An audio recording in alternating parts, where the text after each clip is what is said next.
So tell me about Mayfair Capital. What do you have in the pipeline? Pipeline, well, as I said, we're trying to be mini investment bank, right? Yeah. We've done some sponsorship of rugby deals, and we've got a client who has made me guardian for his children, which is quite an onus actually to have. So he must have been a friend as well. A good friend, and Right. he's recommended another good friend to me, and it's word of mouth, right? And so that we've got the family office structure, making wills, keeping up to date with tax residency as to where inheritance tax, where capital gains tax are, whether you go to the Bahamas or whether you go, or whether you buy a golden visa to United Arab Emirates, which is where people go, But Right. I'm not keen on Really? Dubai, Right. must admit. But Right. So where do you see? I mean, you must be right on top of it then, with all the changes that are happening in UK tax law now with the new government. Are you seeing a lot of your clients leaving the UK to other places? there are 5,000 families that are applying to get residency in Monte Carlo, right, per month, right? From the UK? From the UK Alone? alone. Wow. 5,000, Just Monte Carlo? just Monte Carlo. And the average flat, because they don't have houses unless you go up into the mountains, and the average flat is about 700, 800 square feet for about 4 or 5 million pounds, right? That's insane. Insane, yeah. So,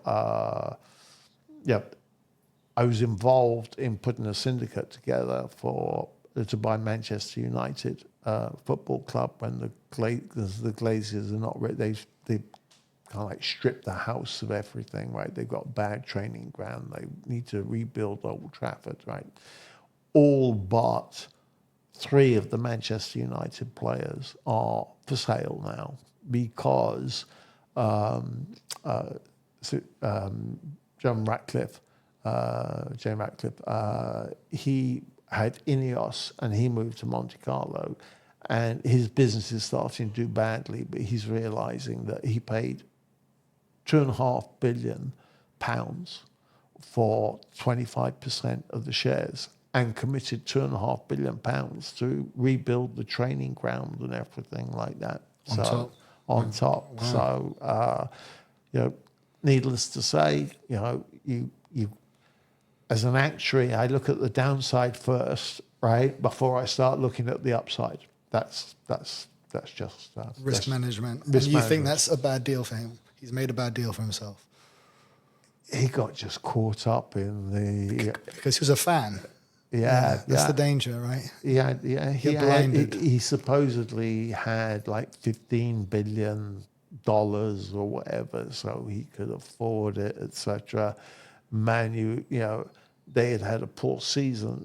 When I looked at Manchester United share price, they were $10 a share, and then they went to $30 a share.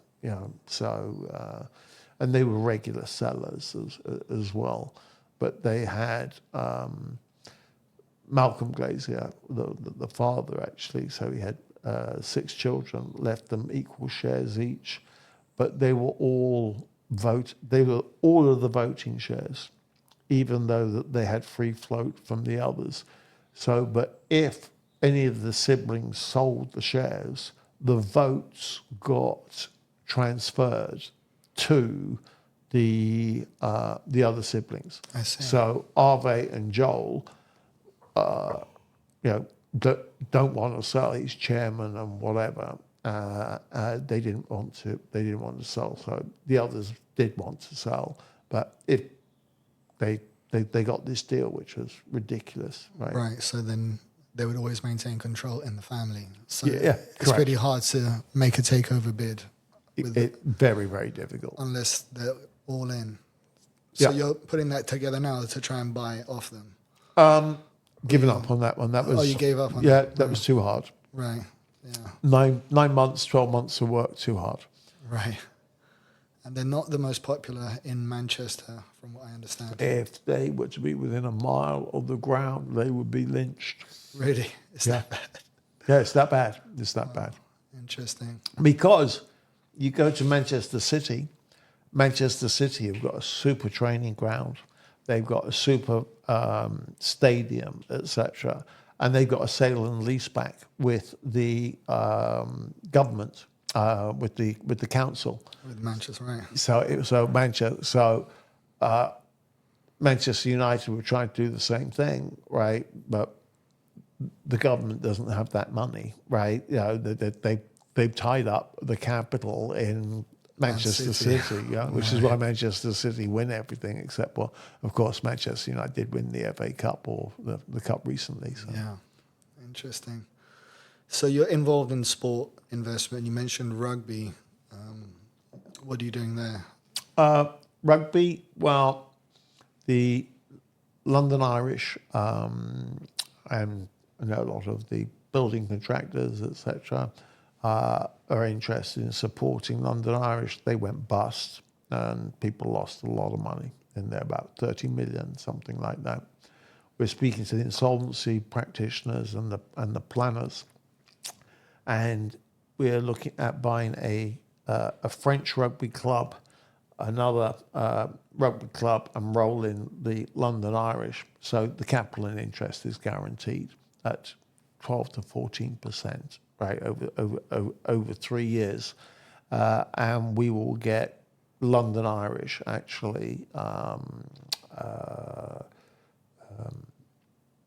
back as a professional club, and be able to pay and get advertising, right, from the builders, right, and be able to build around. And it really is, there's a fair amount of ground around the place, around those grounds, and it's just down by Twickenham, by the River Thames, etc. So not that difficult to get to.